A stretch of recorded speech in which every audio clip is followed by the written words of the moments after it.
با فرمان شریف جان جمعه‌زاده رئیس شهر حصار مسجد نوساخت در مرکز شهر را میخواهند دولتی کنند و در بینای مسجد دفتری اداره نotariusi دولتی، خانه عقد نکاح و کارگاه دوزندگی باز کنند.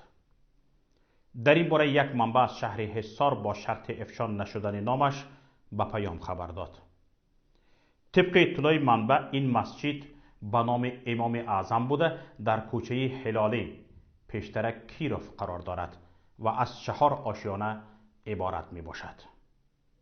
تا امروز مردم از حساب مهنت حلال خود و کمک بعضی از تاجران ناحیه حصار مشغول به آخر رسانیدن ساختمان این مسجد بودند. در این مسجد گنجایش تا 4000 نفر نمازگزار در نظر گرفته شده بود. گفته می شود این مسجد نو را در شفت بینای مسجد کهنه شهر ساخته بودند. چون مسجد کهنه علاقه شرایط گنجایش نمازگزاران را نداشته است. مسجد در چهارراه قرار داشته از 4 طرفش راه ماشین گذر واقع است و اکثر وقت روزهای نماز جمعه مردم به مسجد نمی گنجند و تا راه ماشین گذر برای نماز صف می کشند. بنابر مؤسسان مسجد با کمک مردم و تاجران ناحیه تصمیم گرفتند در شفت مسجد کهنه مسجد جدید بسازند.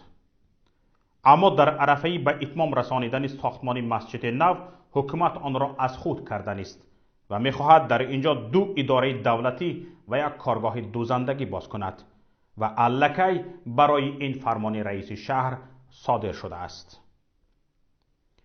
این در حالی است که یک عضو شورای مؤسسان مسجد به پیام گفت که تمام اسناد لازمی از اجازه برای ساختمان مسجد تا حجت‌های مسجد همه را دارند.